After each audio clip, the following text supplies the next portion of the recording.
ನನ್ನ ಹೆಸರು ಗುರುಸ್ವಾಮಿಗೌಡ ಅಂತ. ನನಗೆ ವಯಸ್ಸೀಗ 79 ವರ್ಷ.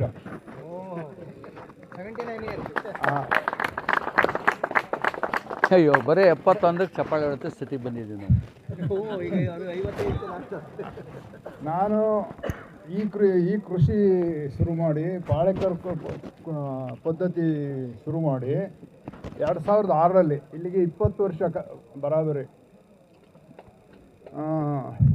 ಅದಕ್ಕಿಂತ ಮುಂಚೆ ಆವಾಗಲೂ ನಾನು ರಾಸಾಯನಿಕ ಉಪಯೋಗಿಸ್ತಾರಲ್ಲ, ಟ್ಯಾಕ್ಟರ್ ಉಳುಮೆ ಮಾಡ್ತಾಯಿದ್ದು ಆವಾಗ ಮೊದಲು. ಈ ಪಾಳೆಕರ್ಜಿ ಕೇಳ್ಕೊಂಡು ನಾನು ಹಾಸನದಲ್ಲಿ ಕಾರ್ಯಾಗಾರದಲ್ಲಿ ಅಲ್ಲಿಂದ ಬಂದ ಮೇಲೆ ನಾನು ಸಂಪೂರ್ಣ ಉಳುಮೆ ಮಾಡೋದಾದ್ರೆ ನಮ್ಮದು ಟ್ಯಾಕ್ಟ್ರ್ ಐತೆ. ಈ ಸಾಮಾನುಗಳು ಲಗೇಜ್ಗಳೆಲ್ಲ ಏರಕ್ಕೆ ಇಟ್ಕೊಂಡಿದ್ದೀವಿ. ಆದರೆ ಇದರೊಳಗೆ ನಾವು ಉಳುಮೆ ಮಾಡೋಕ್ಕೆ ಇಳಿಸಿಲ್ಲ ಟ್ಯಾಕ್ಟ್ರನ್ನ. ಹಂಗಾಗಿ ಅವಾಗಿಂದಲೂ ನಾನು ಪಾಳೆಕರ್ಜಿನೇ ನಮಗೆ ಇದು ಮಾದರಿ ಆದರು. ಆವಾಗಿಂದಲೂ ನಮ್ಮ ಮನೇಲೆಲ್ಲ ನನ್ನನ್ನು ಬೈದರು, ಮಕ್ಕಳು ಹೆಂಗಸರು ಎಲ್ಲ. ಏನೋ ಹುಚ್ಚಿಡ್ದೈತೆ ಕಣಿ ಇವನಿಗೆ, ತೋಟ ಆಳ್ಬಿಟ್ಬಿಟ್ಟು ಇವನು ತೋಟ ಮಾಡ್ತಾನಂತೆ, ಬೇಸಾಯನೇ ಹೊಡಿದವ್ರು ತೋಟ ಆಗುತ್ತೇನೋ ಅಂತೇಳಿ ಅವರು ಬೇಜಾರು ಮಾಡ್ಕೊಂಡ್ರು. ಆಮೇಲೆ ಅವ್ರಿಗೆ ಗೊತ್ತಾಗ್ತಾ ಹೋಗ್ತು ಇವನು ಮಾಡಿರೋದು ಸರಿ ಅಂತವ. ಅವರು ಕೂಡ ಅದನ್ನ ಒಪ್ಕೊಂಡ್ರು. ಹಂಗೆ ನನಗೆ ಪಾಳೆಕರ್ ಅವರೇ ಮಾದರಿ ಆಯಿತು. ಆಮೇಲೆ ಇದು ನಮ್ಮದು ಇನ್ನೊಂದು ಬಹುಮುಖ್ಯವಾಗಿ ಈ ತೋಟ ನಮ್ಮದು ಮುಂಚೆನೇ ಇತ್ತು. ಇದಕ್ಕಿಂತ ನಾನು ಪಾಳೆಕರ್ ಕಾರ್ಯಾಗಾರಕ್ಕೆ ಭಾಗವಹಿಸೋಕ್ಕಿಂತ ಮುಂಚೆ 2006ಕ್ಕಿಂತ ಮುಂಚೆನೇ ನಮ್ಮದು ತೆಂಗು ಇತ್ತು. ಈ ಬೇರೆ ಗಿಡಗಳು ಇರಲಿಲ್ಲ. ಈ ಕಾಫಿ, ಈ ನೀವೇನು ನೋಡ್ತಾ ಇದ್ದೀರ ಜಾಯಿಕಾಯಿ ಮತ್ತು ಕೋಕೋ, ಆಮೇಲೆ ನುಗ್ಗೆ, ಇನ್ನೂ ಹಲವಾರು ಗಿಡಗಳಿದ್ದು. ಅವೆಲ್ಲ ಸ್ವಲ್ಪ ದಟ್ಟಾಯಿತು ಅಂತ ಕೆಲವನ್ನ ಅವೇ ಕೆಲವನ್ನ ನಾಶ ಆಗ್ಯವೆ, ಇನ್ನು ಕೆಲವನ್ನ ಅವಾಯ್ಡ್ ಮಾಡಿದ್ದಾರೆ ನಮ್ಮ ಮಕ್ಕಳುಗಳು. ಹಂಗಾಗಿ ಇದು ಈಗ ನೀವು ನೋಡ್ತಾ ಇದ್ದೀರಾ. ಈಗ ಇದರಲ್ಲಿ ನಮಗೆ ಪಾಳೆಕರ್ಜಿ ಅವರು ಅವತ್ತು ಈ ಕಾಲುವೆ ತೆಗೆಯೋದು ಮಾತ್ರ ನನಗೆ ಹೇಳಿರಲಿಲ್ಲ. ಈ ಪದ್ಧತಿನ ಅವತ್ತು ನಮಗೆ ಅಳವಡಿಸ್ಕೊಳ್ಳಿ ಅಂತ ಹೇಳಿರಲಿಲ್ಲ. ಈಗ ಅವರು ಸ್ವಲ್ಪ ಬದಲಾವಣೆಯಾಗಿ ಹೇಳ್ತಾ ಇದ್ದಾರೆ. ಅದು ಸರಿ ಇದೆ. ಹಂಗಾಗಿ ನಮ್ಮದು ಇದು ಎತ್ತರದ ಪ್ರದೇಶ ಆಗಿರೋದ್ರಿಂದ ನೀರು ಬಸ್ದು ಹೋಗುತ್ತೆ. ಅದರಿಂದ ನಾನು ಇದು ಹಾನಿಯಾಗುತ್ತೆ ಅಂತ ನಾವು ಮಾಡಲಿಲ್ಲ. ಹಂಗಾಗಿ ಅದು ಮಾಡ್ಕೊಳೋದು ಸೂಕ್ತ. ಈಗ 2 ಸಾಲಿಗೊಂದು ಸಾಲು ಪಟ ಮಾಡೋದು ಸೂಕ್ತ ಐತೆ. ಅದನ್ನು ಮಾಡ್ಕೋಬೇಕಾಗುತ್ತೆ ನಾವೀಗ. ನಿಮಗೆ ಅನುಕೂಲ ಆಗಿದೆ ಆರ್ಥಿಕತೆ ಅನುಕೂಲ ಆಗಿದೆ. ಈಗ ನೋಡಿ, ಇದರಲ್ಲಿ ನಾನು ಈಗ ವೈಯಕ್ತಿಕವಾಗಿ ಹೇಳ್ಬೇಕಂದ್ರೆ ನಾನು ಒಬ್ಬನೇ ಕೆಲಸ ಮಾಡ್ತಾಯಿದ್ದೆ. ನಾನು ನಮ್ಮ ಮನೇಲಿ ನಮ್ಮ ಮನೆಯವರು ಯಜಮಾನಿಯವರು ಅವರು ನಾವು ಬೆಳಗ್ಗೆ ಇದ್ದರೆ ನಾನು ಏನು ಮಾಡುವೆ, ಒಂದು ಮೊಚ್ಚು ಕೈಲಿ ಒಂದು ಗೋಣಿ ಚೀಲ ತಗೊಂಡು ಬರ್ತಿದ್ದೆ ತೋಟಕ್ಕೆ ಪ್ರಾರಂಭ ದಿವಸದಲ್ಲಿ ನಾನು ಹೇಳ್ತಾ ಇರೋದು. ಈಗಾಗಲೇ ಈಗ ಒಂದು 4 ವರ್ಷದಿಂದ ನಾನು ಆ ಕೆಲಸ ಮಾಡೋದು ಬಿಟ್ಟಿದ್ದೀನಿ. ಕಾಲಿಗೆ ಏಟಾದ್ಮೇಲೆ ತಿರ್ಗಾಡೋಕ್ಕಾಗದೇ ಇದ್ಮೇಲೆ ಆಗ ಗೋಣಿ ಚೀಲ ತಗೊಬಂದರೆ ಕಾಯಿ ನಾವು ಕೆಡೋಕೆ ಹೋಗ್ತಾರಲ್ಲ, ತೆಂಗಿನಕಾಯಿಗಳ ಫಸಲು ಅವು ಬಿದ್ದಿರೋವು, ದಿನ ಒಂದು 100 ಕಾಯಿ ಬೀಳೋವು. ಅವನ್ನು ನಾನು ಬೆಳಿಗ್ಗೆ ಒಂದು ಚೀಲ ತುಂಬ್ಕೆ ಹೋಗುವೆ. ಗರಿಗಳೆಲ್ಲ ಬಿದ್ದಿರೋನ್ನೆಲ್ಲ ಕತ್ತರಿಸಿ ಬುಡಕ್ಕೆ ಮುಚ್ಚಿಗೆ ಮಾಡ್ತಾಯಿದ್ದೆ. ಇದಿಷ್ಟೇ ಕೆಲಸ ಮಾಡ್ತಾಯಿದ್ದು. ಅದು ಬಿಟ್ಟರೆ ಸ್ಪ್ರಿಂಕ್ಲರಲ್ಲಿ ನೀರು ಕೊಡ್ತಾಯಿದ್ದೆ. ಜೀವಾಮೃತ ತಿಂಗಳಿಗೊಂದು ಸರಿ ಕೊಟ್ಟೆ ಮೊದಲು ಪ್ರಾರಂಭದಲ್ಲಿ ಒಂದು ವರ್ಷ. ಆಮೇಲೆ 2 ತಿಂಗಳಿಗೊಂದು ಸರಿ ಕೊಟ್ಟೆ. ಆಮೇಲೆ 3 ತಿಂಗಳಿಗೊಂದು ಸರಿ ಕೊಟ್ಟೆ. ಇವಾಗ 6 ತಿಂಗಳಿಗೊಂದು ಸರಿ ಕೊಡ್ತಾಯಿದ್ವಿ. ವರ್ಷಕ್ಕೆ 2 ಸಾರಿಗೆ ಮಾತ್ರ ಕೊಡ್ತಾಯಿದ್ವಿ. ಈ ಥರ ನಾನು ಇದು ಖರ್ಚು ಏನೂ ಇರಲಿಲ್ಲ ನಮ್ಮದು. ನಾನೇ ಸ್ವತಃ ಮಾಡ್ಕೊತ ಇದ್ದೆ. ಯಾವ ಖರ್ಚಿರಲಿಲ್ಲ. ಏನಾದರೂ ಗಿಡ ನಾವು ಅರಿಶಿನ ನೆಟ್ಟಿದ್ದೆ. ಅರಿಶಿನ ಕೀಳೋಕ್ಕೆ ಮತ್ತು ಶುಂಠಿ ಕೀಳೋಕ್ಕೆ ಒಂದು ಸ್ವಲ್ಪ ಖರ್ಚಾಗೋದು. ಅಂದರೆ ಜನಗಳು ಕೆಲಸಗಾರರು ಬೇಕಾಗೋದು. ಹಂಗಾಗಿ ಅವಾಗ ಒಂದು ಸ್ವಲ್ಪ ಅಷ್ಟು ಬಿಟ್ಟರೆ ಭಾರಿ ದೊಡ್ಡ ಖರ್ಚು ಇಲ್ಲ. ಯಾಕೆಂದರೆ ಏನು ನಾನು ಹೊರಗಡೆಯಿಂದ ಗೊಬ್ಬರ, ಕೆಮಿಕಲ್ಸ್ ಗೊಬ್ಬರ ಇರ್ಬೋದು, ದನದ ಗೊಬ್ಬರನೂ ತಗೊಬಂದು ನಾವು ಇದಕ್ಕೆ ಆಗ್ತಿರಲಿಲ್ಲ. ಇದು ನಮಗೆ ಬಂದದ್ದು ಎಲ್ಲದೂ ಲಾಭನೇ. ಆಮೇಲೆ ಈಗ ಇದರಲ್ಲಿ ನೀವು ಇನ್ಕಮ್ ದುಡ್ಡು ಮಾರ್ಕೆಟ್ ಹೆಚ್ಚು ಕಡಿಮೆ ಆಗ್ತಾ ಇರುತ್ತೆ. ತೆಂಗಿನಕಾಯಿ ಇಲ್ಲಿ ನನಗೆ ಕನಿಷ್ಠ 10,000 ಮೇಲೆ ಕಾಯಿ ತೆಂಗಿನಕಾಯಿ ಬೀಳುತ್ತೆ. ಒಂದು 100 ತೆಂಗಿನ ಗಿಡದವೆ ಇದರಲ್ಲಿ, ನಮ್ಮ 3 ಎಕರೆಯಲ್ಲಿ. ಅಡಿಕೆ ಗಿಡ ಒಂದು 1000 ಇರ್ಬೋದೇನೋ, ಒಂದು 900-1000ನೋ. ಅದರಿಂದ ಒಂದು ಹಸಿ ಅಡಿಕೆ, ನಿಮಗೆ ಅಡಿಕೆ ಬೆಳೆಯೋ ಪ್ರದೇಶದವ್ರಿಗೆ ಗೊತ್ತಾಗುತ್ತೆ. ಹಸಿ ಅಡಿಕೆ ಒಂದು 80 ಕ್ವಿಂಟಾಲ್ ಏನೋ ಸಿಗ್ತೈತೆ, 80ರಿಂದ 100 ಕ್ವಿಂಟಾಲ್ ಸಿಗ್ತೈತೆ. ಜಾಯಿಕಾಯಿನಲ್ಲಿ ಲಕ್ಷಾಂತರ ರೂಪಾಯಿ ಆಗ್ತೈತೆ. ಅದೀಗ ಈಗ ನಾನು ಇತ್ತೀಚೆಗೆ 4-5 ವರ್ಷದಿಂದ ನನ್ನ ಮಕ್ಕಳಿಗೆ ಅದೆಲ್ಲ ವ್ಯವಹಾರ ಅವರೇ ನೋಡ್ಕೊತಾ ಇದ್ದಾರೆ. ಈಗ ಜಾಸ್ತಿ ಫಸಲು ಬರ್ತೈತೆ. ನಾನು ಫಸಲು ತಗೋತಾ ಇದ್ದಾಗ ಕಡಿಮೆ ಇತ್ತು ಫಸಲು, ಇವಾಗ ತುಂಬ ಜಾಸ್ತಿ ಆಗಿದೆ ಫಸಲು. ಸಿಕ್ಕುತ್ತೆ, ಸಾವಿರಾರು ಸಿಗ್ತವೆ ಒಂದೊಂದು ಗಿಡದಲ್ಲಿ. ಒಂದು 5-10 ಸಾವಿರ ಗಿಡ ಇದ್ದಾವೆ. 5ರಿಂದ ಒಂದು ಕನಿಷ್ಠ 1,000 ಬಿಟ್ಟರೆ, ಜಾಸ್ತಿ ಅಂದರೆ 5-10 ಸಾವಿರ ಕಾಯಿಯು ಜಾಯಿಕಾಯಿ ಬಿಡ್ತವೆ. ಆಮೇಲೆ ಇದರಲ್ಲಿ ಬಾಳೆನೂ ಇತ್ತು ನಂದು, ನಾನು ಮುಂಚೆ ಹೇಳಿರಲಿಲ್ಲ. ಬಾಳೆ ಇತ್ತು ಇದರಲ್ಲಿ ಮಧ್ಯ. ಅದು ಬಾಳೆ ಏನು ಇದು ಒಂದು ಸ್ವಲ್ಪ ತೊಂದರೆ ಆಗ್ತಾಯಿತ್ತು ತಿರುಗಾಡೋಕ್ಕೆ. ಯಾಕೆಂದರೆ ಈ ಫಸಲು ಈಗ ಅಡಿಕೆ ಕುಯ್ಬೇಕಾದ್ರೆ ಎಲ್ಲ ಗಣೆ ತಗೊಂಡು ಓಡಾಡಬೇಕು ಆ ಕಡೆಗೆ ಈ ಕಡೆಗೆ ಕುಯ್ಯೋಕ್ಕೆ. ಆವಾಗ ಅದು ಸ್ವಲ್ಪ ತೊಂದರೆ ಆಗ್ತೈತೆ ಅಂತೇಳಿ ಅದನ್ನು ನಾವು ಕೆಲವು ಗಿಡ ಉಳಿಸಿದ್ದೆ ನಾನು, ಎಲ್ಲನೂ ತೆಗೆದಿರಲಿಲ್ಲ. ಅದು ಈಗ ಅವು ಹೋಗಿದ್ದಾವೆ. ಈಗ ಹಾಕ್ಬೇಕಾಗತ್ತೆ ಈಗ ಅಂತ ನನಗೂ ಈಗಾಗಲೇ ಇದನ್ನು ತಿಳ್ಕೊಂಡ ಮೇಲೆ ಗೊತ್ತಾಗ್ತೈತೆ. ಮೊದಲು ಗೊತ್ತಾಗಿತ್ತು ನನಗೆ. ಆಮೇಲೆ ಇದರಲ್ಲಿ ಹಣ್ಣಿನ ಗಿಡಗಳನ್ನೂ ಹಾಕಿದ್ದೆ ನಾನು. ಈಗ ಹಣ್ಣಿನ ಗಿಡಗಳು ಏನು ಬಟರ್ ಫ್ರೂಟು ಅಂತ ಹೇಳ್ತಾ ಒಂದು ಎಣ್ಣೆ ಕೇಳ್ತಾ ಇದ್ರು. ಒಂದು 2 ಗಿಡ ಹಾಕಿದ್ದೀನಿ ಶಾಂಪಲ್ಗೆ. ಅದು ಬಿಸಿಲು ಬೇಕು ಅದಕ್ಕೆ. ಅದು ಈ ಮಧ್ಯದಲ್ಲಿ ಏನಾಗುತ್ತೆ, ಸುಮ್ಮನೆ ನೆಟ್ಟಗೆ ಬೆಳ್ಕೊಬಿಡುತ್ತೆ. ಅದಕ್ಕಾಗಿ ಅದು ಹಂಚಿಗೆ ಹಾಕ್ಬೇಕಾಯ್ತು. ಮಧ್ಯದಲ್ಲಿ ಹಾಕಿರೋ ತಪ್ಪಾಯ್ತು. 2 ಗಿಡ ಹಾಕಿದ್ದೀನಿ. ನುಗ್ಗೆ ಗಿಡನೂ ಹಾಕಿದ್ದೆ ನಾನು. ಅವು ನುಗ್ಗೆ ಗಿಡ ಫಸಲು ಬರ್ತಿರಲಿಲ್ಲ, ಯಾಕೆಂದರೆ ಅದಕ್ಕೆ ಬಿಸಿಲು ಬೇಕು. ಅದು ಬಿಸಿಲು ಹುಡ್ಕೊಂಡು ಅಡಿಕೆ ಮರದ ಉದ್ದಕ್ಕೆ ಹೋಗ್ಬಿಡೋದು. ಅದು ಗಾಳಿ ಬಂದರೆ ಎಲ್ಲ ಮುರ್ಕ ಬಿದ್ದು ಹೋಗೋವು, ಅವು ಹಾಳಾಗೋದು. ಆಮೇಲೆ ಇದಕ್ಕೆ ಇನ್ನೇನು ಈಗಿರೋದು ಗಿಡ ಇದ್ದಾವೆ. ಆಮೇಲೆ ಈಗ ನಾನು ಕಿತ್ತಲೆ ಮತ್ತು ಮೂಸಂಬಿ, ನಿಂಬೆ ಇವೆಲ್ಲ ಗಿಡಗಳನ್ನು ಹಾಕಿದ್ದೆ. ಅವೆಲ್ಲ ಒತ್ತೊತ್ತಾಗಿ ತಿರುಗಾಡೋಕ್ಕೆ ಆಗ್ದಂಗೆ ಆಗ್ಬಿಟ್ಟು ಇಲ್ಲಿ ಇದರೊಳಗಡೆ ನಾವು ತೆಂಗಿನಕಾಯಿ ಒತ್ಕೊಂಡು ಹೋಗ್ಕೋ ಆಗ್ತಿರಲಿಲ್ಲ, ಹಂಗಾಗ್ತು. ಹಂಗಾಗಿ ಕೆಲವನ್ನ ಸ್ವಲ್ಪ ಕಡಿಮೆ ಮಾಡಿದ್ವು ಗಿಡಗಳನ್ನ. ಇನ್ನೇನು ನೀವು ಇನ್ನೇನಾದರೂ ನಿಮಗೆ ಕೇಳೋದಿದ್ರೆ, ಅನುಮಾನ ಇದ್ರೆ ಕೇಳಿ. ನೀರು ನಿರ್ವಹಣೆ ನಮ್ಮದು ಬೋರ್ವೆಲ್ ನೀರಾವರಿ, ಕಾಲುವೆ ನೀರಾವರಿ ಇಲ್ಲ. ಬೋರ್ವೆಲ್ಲಲ್ಲಿ ಮೊದಲು ನಾನು ಸ್ಪ್ರಿಂಕ್ಲರ್ ಮಾಡಿದ್ದೆ ಫಸ್ಟಿಗೆ. ಮೊದಲು ಅದಕ್ಕಿಂತಲೂ ಮುಂಚೆ ನಾನು 20 ವರ್ಷಕ್ಕಿಂತ ಮುಂಚೆ ಒಳ್ಳೆ ಹಾಯಿಸುವು ನಾವು ಸಾಲಲ್ಲಿ. ನೀರು ಜಾಸ್ತಿನೂ ಇತ್ತು ಆಗ. ಅದಾದಮೇಲೆ ಸ್ಪ್ರಿಂಕ್ಲರ್ ಮಾಡಿದೆ. ಆಮೇಲೆ ನೀರು ಕೊರತೆ ಆದಾಗ ಡ್ರಿಪ್ ಮಾಡಿದೆ. ನೀರು ಕೊರತೆ ಆದ ವರ್ಷ, ಮಳೆಗಾಲ ಕಡಿಮೆ ಆದ ವರ್ಷ.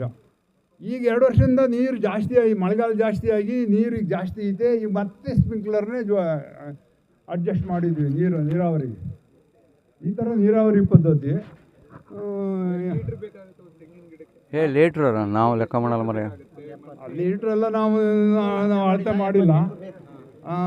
ಅದೆಲ್ಲ ಹೇಳ್ತಾರೆ, ಅವರು ವಿಜ್ಞಾನಿಗಳು ಹೇಳ್ತಾರೆ. ಲೀಟ್ರ್ ಗಟ್ಟಲೆ ನಮಗೆ ಗೊತ್ತಿಲ್ಲ ಅದು.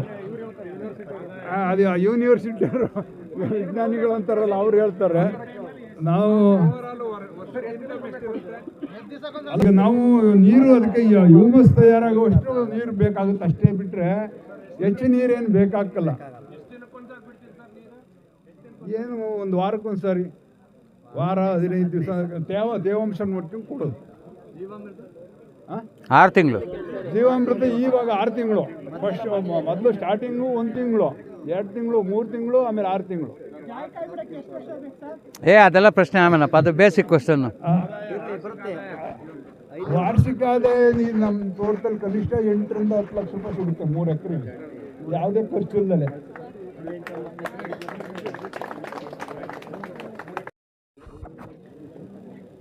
My name is Guru Swami Gowda. I am 79 years old.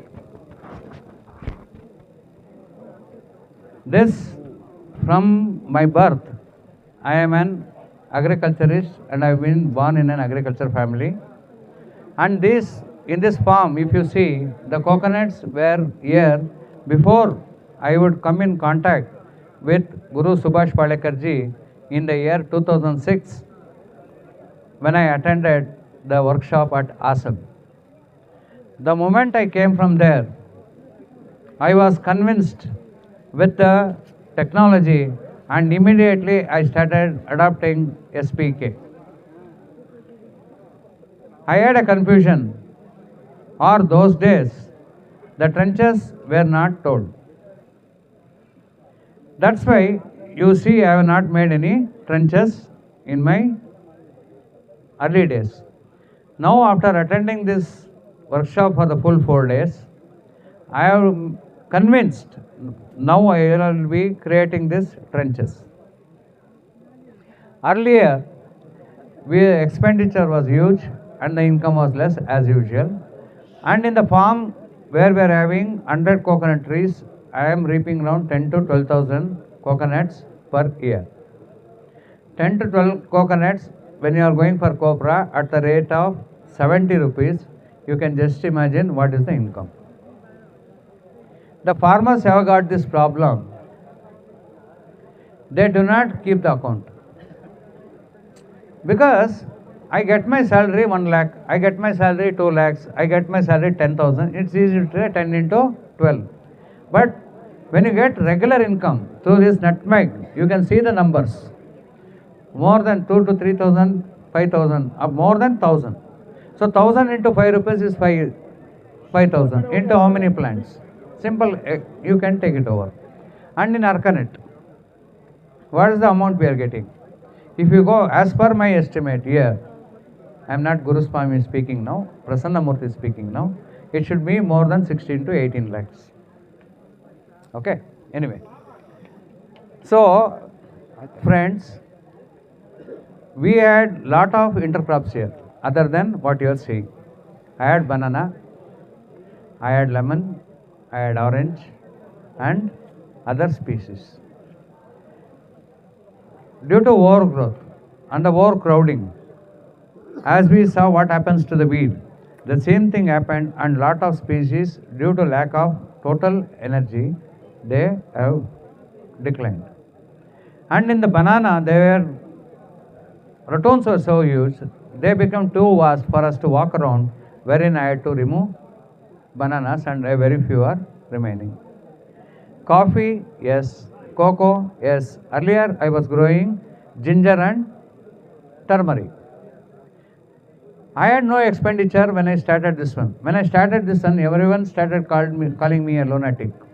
My wife, my children, my relatives, everybody called me a mad fellow, a lunatic. It was overcome very shortly when they become lunatic. And I became a sane person, they became lunatic and they started following this technique. They followed me. Earlier, I would, with my wife, come into the farm with a gunny bag and a sickle.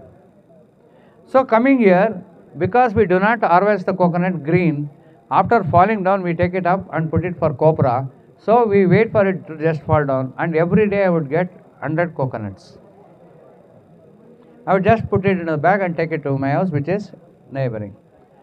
And my wife, we would do some sundry works. Only the expenditure with labor was harvesting of ginger and turmeric. So where is labor here? So friends, keep a very keen ear when we are talking here. So everything is fine with me. I have no issues. Now I am feeling, yes, in places intermediately I have to plant bananas. I will be doing that. And trenches I will be taking over. Now because of my children taking over, this yield of the nutmeg was lesser when I was doing it. From the last 4-5 years after me hurting my leg, I cannot move on too much, wherein my children have taken over and the yield of the nutmeg has increased, doubled, tripled. So friends, it's a very good beginning, and from 2006 I have been following this one, and the age of nutmeg is 20 years plus, and I water only when I see it is a it really requires there is no moisture on the top.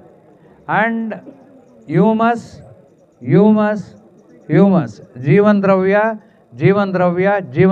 we are listening time and again. The color of the soil, this is a red loamy soil, red sandy soil. ಇದು ಕೆಬ್ಬೆ ನೆಲ, ಕೆಂಪು ಮಣ್ಣು ಮರಳು ಮಿಶ್ರಿತ ಕೆಬ್ಬೆ ನೆಲ. ಇವನ್ ನೆಲದ ಬಣ್ಣ ನೋಡಿ, ಮಣ್ಣಿನ ಬಣ್ಣ ನೋಡಿ ಇವಾಗೇನು. What was the colour? Red sandy soil, red like your cap. Now what is the color? Like my black. Okay, so friends, this is the beauty of SPK. All of you running around to see what's happening. What is top? What is on top? You are doing a foolish thing. If you start watching the canopy, you will trip and fall down. ನೀವು ಮೇಲ್ ತಲೆ ಎತ್ಕೊಂಡು ಏನು ಬಿಡ್ತಿದೆ ಅಂತ ಮೇಲೆ ನೋಡ್ಕೊಂಡು ಹೋಗ್ತೀನಿ ಅಂದರೆ ಕೆಳಗೆ ಎಡವು ಬೀಳ್ತೀರಾ. ಕೆಳಗೆ ಏನಿದೆ ಅಂತ ಹೇಳ್ರಿ, ನನ್ನ ಹಸ್ತನ ನೋಡಿದ್ಮೇಲೆ ನನ್ನ ಮುಖ ನೋಡೋದೇನೈತೆ. ನೀವು ಯಾವತ್ತು ಭೂಮಿ ನೋಡಬೇಕು, ಭೂಮಿಲಿ ಏನು ಕೆಲಸ ಆಗ್ತಿದೆ, ಭೂಮಿಲಿ ಏನು ಮಾಡ್ಬೇಕು. ನಾನು ಇಲ್ಲಿ ಮಾಡಿರ್ತಾನ್ರಿ ಅಲ್ಲಿ, ಅದು ಬಿಟ್ಬಿಟ್ಟು ಅವನ ಮುಖ ನೋಡೋದು. ಒಟ್ಟೆ ಊಟ ಹಾಕಿಲ್ಲ ಅವನಿಗೆ, ಪಾಪ ಬೆಳಗ್ಗೆಯಿಂದ ರಾತ್ರಿ ತಂಗ ಹಿಂಗೆ ನೋಡೋದು ಮುಖ. ಪಾಪ ಅವನು ಹಿಂಗೆ ಇಳೆ ಬಿದ್ದವನೇ, ಸುಸ್ತಾಗವನೆ. ಊಟ ಕೊಡ್ರಿ ಅವ್ರಿಗೆ. ಕೆಳಗಡೆ ನೋಡೋದು ಕಲೀರಿ ದಯವಿಟ್ಟು. Start watching on the ground, not on the top what is there. You do not give food, you want to do work. How is it possible? You are giving more water, making it more tired, full stomach. You cannot walk around and you want to see what is he working. How can I take this stomach and work around? Please, all of you, I request, watch the ground. What is happening on the soil? What you are doing on the soil, that's all. Results are there. Nothing to worry. ನೀವು ದಯವಿಟ್ಟು ಕೆಳಗಡೆ ನೋಡಿ, ನಿರಂತರವಾಗಿ ಹೊದಿಕೆ ಮಾಡಿ, ನಿರಂತರವಾಗಿ ಜೀವಂತ ಹೊದಿಕೆ ಮಾಡಿ, ಭೂಮಿನ ಮುಚ್ಚಿ ನೀರು ಹೇಗೆ ಕೊಡಬೇಕು, ಗಿಡ ಏನಾಗ್ತಿದೆ, ಯಾವುದೇನಾಗ್ತಿದೆ ಕೆಳಗಡೆ ನೋಡ್ತೀರಿ ನೀವು. ಇದು ಮೃದು ಆಗ್ತಿದೆಯಾ, ಇದು ನೀರು ಹಿಂಗ್ತಿದೆಯಾ, ಇದನ್ನು ನೋಡಿ ಸಾಕು. ಅಲ್ಲಿ ನೀವು ಏನೂ ನೋಡಬೇಡ್ರಿ. ಅದ್ರ ಪಾಡ್ಗೆ ಅದು ದಬ ಅಂತ ಕೊಡ್ತಾ ಇರ್ತದೆ.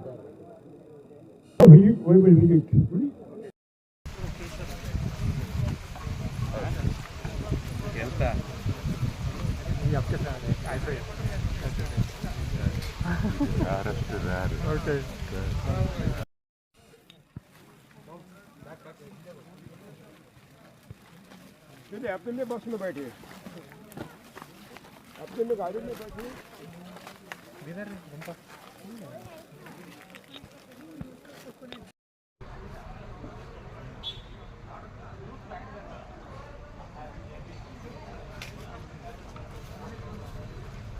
ಈ ಥರ ಮತ್ತೆ ಕಟ್ ಮಾಡಿ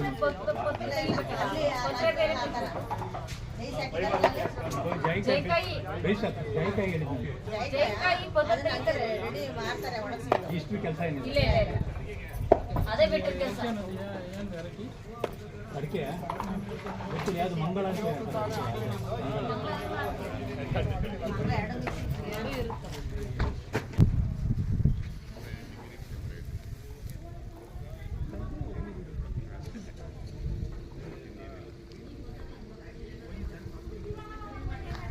लिंगाय नमः.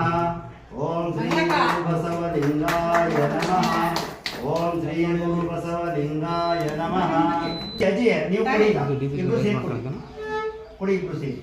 ಯಾಕೆ ಅಜ್ಜಿ ಅಕ್ಕನ ಇಲ್ಲ 9 ವರ್ಷ ಅಜ್ಜಿ ಬರ್ರಿ ನಿಂತ್ಕೊಳ್ಳಿ, ಮನೆಯಲ್ಲ ನಿಂತ್ಕೊಳ್ಳಿ.